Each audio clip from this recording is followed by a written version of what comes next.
Everybody entitled to their opinion. I'm entitled to mine too. What do you mean? Welcome to another episode of J Inclusive. Please share, like, comment, subscribe, and set your notifications on so you are alerted every time I upload. No, Les. I want to hear what the sister has to say. That, you see? That right there. That's acting black, and you need to stop. You're a sister. Not a sister. You're an not an ah. You're not acting like an with all that white hair stitched into your head. Okay, wait a minute. Wait a minute, all right? The hair is Korean. And what about you, huh? With that little durag tied up on your head. How relevant is that 23-year-old episode to this topic? Marco Paris has been actively performing since the early 2000s as a Caucasian performer. But after over 20 years in the industry, despite all of his scenes with black performers being labeled as interracial, fans were surprised to learn that Marco is black.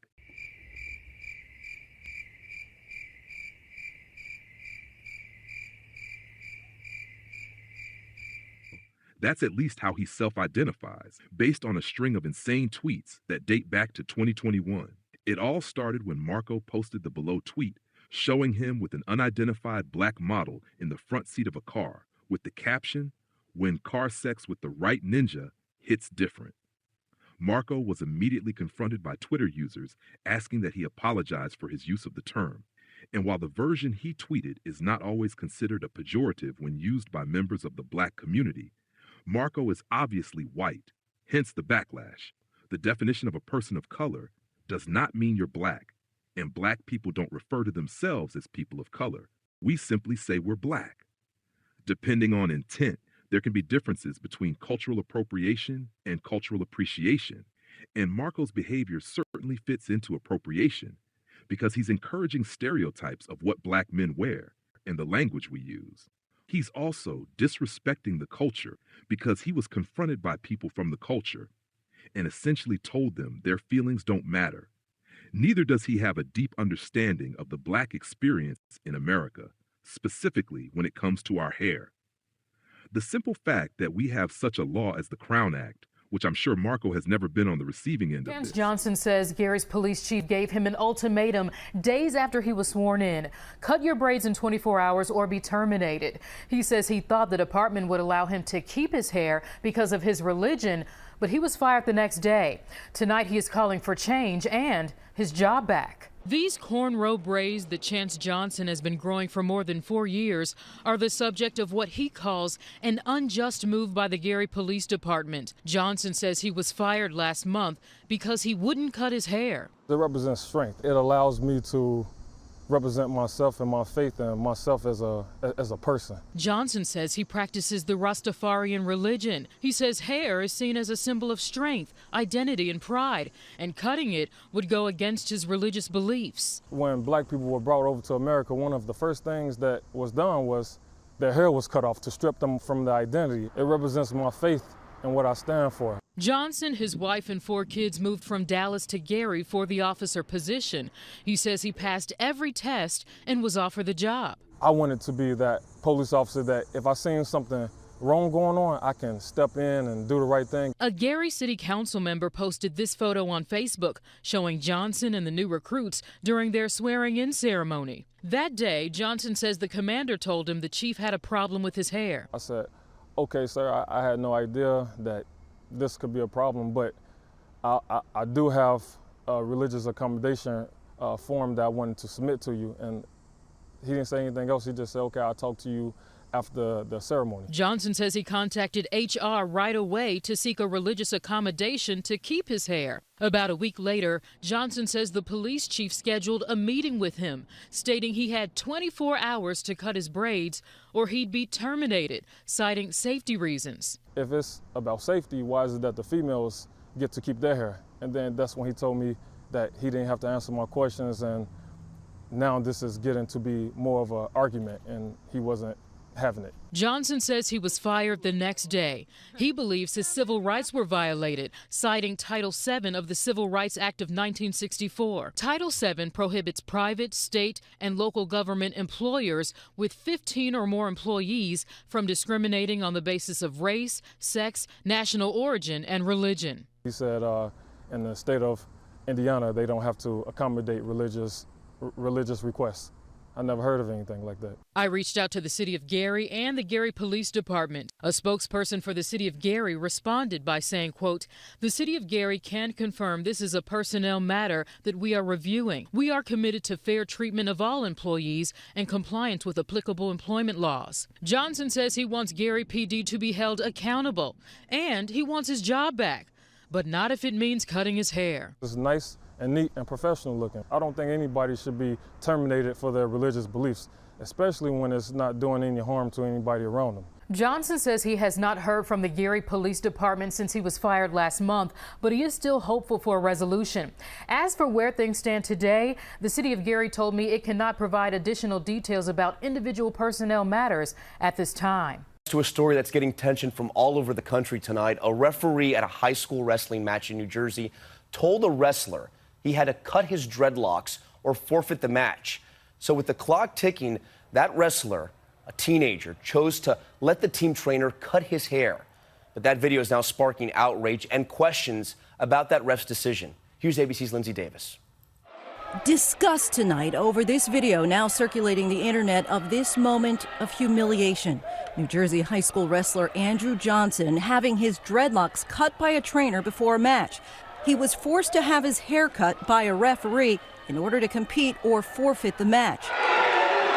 It's standard for wrestlers with long hair to have the option to cover their heads, but the referee, Alan Maloney, would not allow it. His hair's always been like that, so for them to now bring it up is out of line. The Buena Superintendent of Schools releasing this statement today.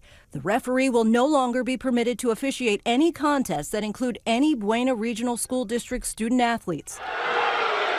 Johnson's win propelling his team to victory. But with a split lip and reluctant raise of his hand, he walks off the mat looking as if he'd just been defeated. Demands are growing for Maloney to be fired or punished. Neither Maloney nor Johnson responded to our request for comment. Depending on who you ask. The meaning behind my hair is my roots. I think it says strength and courage and it's inspiration. The answer you receive will often remind us that it's about more than hair. Everything. It means my love. It means my culture, my heritage. It literally represents my crown. My blackness. Meet Christopher Irving, a former substitute teacher, Assistant Principal Ronnie Haynes, and Christopher Roberts, who works as a specialist helping youth without a home. While the three Texans don't know each other, they are connected by their hairstyles and shared experiences because of it. Got a phone call to come in to speak to the superintendent of the school at the time. And he said, "Hey, we need you to cut your hair, or we're going to have to go ahead and move on." They asked me if I'll be willing to cut my hair off in order to get the job. Back in 2018, 2017, I was told by a public school that my hair could be considered a natural distraction. Hair, something we are told shouldn't be a big deal, but when you see the numbers, it might make you do a double take. A 2019 study by Dove on hair discrimination specifically focused on Black women. But a key finding suggests across the country, Black people are disproportionately burdened by policies in the workplace that target, profile, or single them out for natural hairstyles. Some may argue that Marco is transracial, while others believe there is no such thing because race is based on physical characteristics that you are born with. Saying that you feel Black on the inside implies some kind of racial determinism, which is ultimately racist. If you believe someone can be transracial, the real definition of that is when children are raised in families where their race is different than that of other members of their family. And because of that, they have no cultural connection to the experiences of the people of their own race, which does not apply in this situation. For those making the comparison of gender versus race fluidity, there is a key difference. In society, it is easier and possible for a man or woman to present as the opposite gender. That's not to say that trans women will experience the same lived experiences as cisgender women, but they will experience elements of that life and will feel the oppression that many cis women feel. A Marco claiming blackness through style is appropriation because they are borrowing culture without the identity, history, or oppression connected to something as simple as a durag or this history of black hairstyles. So some people have called this unprofessional, called this ghetto, have called this intimidating. But what you're actually looking at is black history. Back in the 17 and 1800s during slavery, black people wrapped their hair to protect themselves from heat, from sweat, from working long days in the fields, but also to maintain dignity in the face of dehumanization. You see, in 1786, the Teenian Law was passed in Louisiana. That law forced black women to cover their hair in public. This was an effort to try to make them seem less attractive, less powerful, less seen. But black people flipped it and turned oppression into style and into a message. By the 1920s, during the Harlem Renaissance, tying your hair down became part of the routine. It kept press outs and waves intact. And in the 1930s, during the Great Depression, barbershops sold them as tie downs. And no, they weren't even called durags yet. That name didn't show up in print until the 1960s. Speaking of the 60s, in the 60s and in the 70s, durags supported afros, waves, and a number of different hairstyles. It was also partnered too. And then by the 90s, the durag was even more mainstream. It was featured in album covers, red carpets, fashion. But of course came the backlash. Bans in schools, jobs, even the NFL. But as of 2025, 27 state legislatures have passed the Crown Act to stop hair discrimination. And yes, that includes this durag. So no, this isn't just for waves. It's not just for style. It's protection, it's culture, it's necessary. How's that for some black history? Drag queens are also not comparable because it's entertainment, it's temporary art, not a lived identity. Ultimately, the comparison with gender fluidity doesn't work, as the degree to which you can live your life as your preferred gender is different to that of one's preferred race. Someone cannot make themselves more likely to experience the intergenerational health and economic impact of systemic racism simply by identifying as black, as the intergenerational inequality is inherited independently of what persons might hope, believe, or desire about themselves. For someone like Marco to braid his hair and then start claiming, "I'm a person of color," without actually experiencing the trials and tribulations of someone who actually is black, that is what people are disagreeing with. Prime example, here is a screenshot of Marco's license, which he posted on Twitter back in 2021, where he's proudly wearing a durag. But anytime I, a light-skinned black male, has had to renew my license, I've always been told to remove mine. That is an example of privilege. It's clear that he's been hanging with a lot of black people, probably got comfortable around them, and started thinking he could do and say whatever he wanted. But when confronted, he's shocked by the pushback. As how dare someone question his privilege? And I do place blame on those black people who have been around him, who have not checked him. On the last season of Chasing Dallas, race was a major point of contention as one of the cast members, Rio, who's Mexican, thought it was okay to use the word because he grew up in an area with majority black people. I just want to know why me and Rio's going to have to definitely have another sit down because I want to know why you think that Mexican too and they're not. Because you said you're from Tyler, Texas, y'all say that stuff like that. Did you ever think like, dang, that may be a little offensive? Whenever I had made the repost, honestly, from how I was raised, the people I was raised around, I never thought that it would be taken how it was. However, watching the aftermath of it, I mean, yeah, like, I regret ever, reposting that. Like, I wish my people back home would have told me. Marco doesn't come from a lineage like mine. He doesn't have a proud, dark-skinned black grandfather, a World War II veteran, whose only interactions with white men were shoulder to shoulder on the battlefield. A man who, despite serving his country, was forced to enter restaurants through the back door, while his fellow soldiers strolled through the front and sat comfortably at tables he was barred from. My grandfather often had to eat his meals at a nearby church because the very diners he helped defend wouldn't allow him a seat. And he was far from the only black soldier who endured that humiliation. Bill Miller has been married to his wife Elizabeth for 76 years, and Bill knew she was the one when they met at a house party. He wanted to walk me home, and I only lived right across the street from where the party was. So he didn't have very long. Elizabeth was 19 and Bill was 20 when they got married, right before he was sent overseas, which was not an easy transition. She was scared because sometimes the mail didn't come as fast as you would expect. But we're glad that everything did turn out good.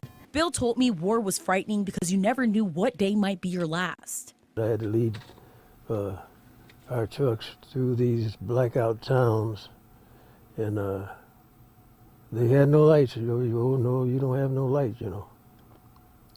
And then some of these bombed out buildings had snipers. This is what we were so afraid of. And during these transportation duties, they would lose a few soldiers on the way. But as an African American soldier, war wasn't his only worry. We were more afraid of war, but we were more cautious of the treatment, more or less, that we was receiving. He said the barracks they stayed in were segregated and the black soldiers had substandard housing, while the white soldiers had better conditions. A lot of this we should have been right in the middle of it. We were on the outside looking in on it. He says there was a lot of limitations on African American soldiers. We couldn't understand why we were over there doing the same thing for the same country who was represented by Americans, but still they're treating us as underlings. But if he could take one lesson he learned, it would be to always be true to yourself. Be the best you could be wherever and whatever you might be involved in, and that you need not take a back seat to any group or anyone, but be yourself and stand tall and look high and straight ahead. Marco doesn't have a black grandmother like mine either, who, as a little girl with hair flowing down her back, was told not to touch it in public to avoid drawing the ire of vanilla people. Nor was Marco ever sat down at 16 the way my father sat me down for the talk about racial profiling and what to do if a police officer pulls you over. He has never had a black father like me, worried about his black son moving to the South, worried because my own father fled the South to escape its discrimination. Discrimination so painful that even now, in his old age, his eyes well up when he speaks of it. Marco has never had a white man call him the N-word simply for rejecting their advances, but I have many times, and some of those men looked exactly like him. Do I believe Marco is truly the R-word? Not initially. But when black people tell you, clearly, not to use a word that has been weaponized against them for generations, a word some of our ancestors and present-day loved ones heard moments before their lives were taken, and your response is essentially, oh well, that's intentional, and it reveals precisely who you are without me needing to say it outright.